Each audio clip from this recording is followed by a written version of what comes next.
Au moment où j'ai vu le cercueil, j'avais l'impression que c'était vrai.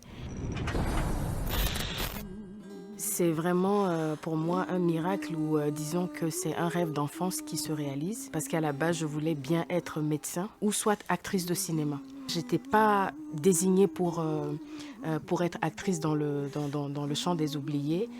Roger m'a appelée quelques temps plus tard pour chanter sur son film.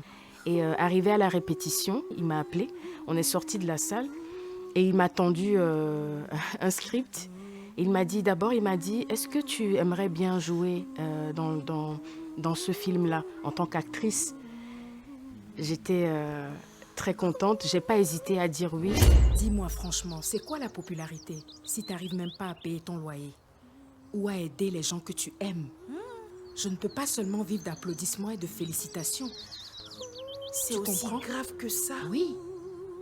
Pour Senam, qui est en fait une artiste chanteuse, elle représente pour moi en fait ma propre vie.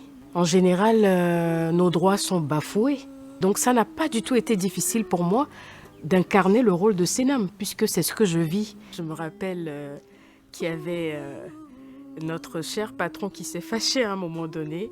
Il avait raison parce qu'il mettait de toute son énergie, je parle de Roger, il mettait de toute son énergie pour que nous, on fasse bien les choses.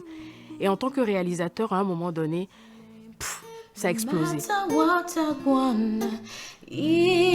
On doit venir voir le chant des oubliés parce que on a souvent tendance à diriger toutes nos réussites vers l'Europe et c'est très dommage. Le chant des oubliés nous rappelle nos racines, ce pourquoi ce continent existe. Il existe parce qu'il doit exister.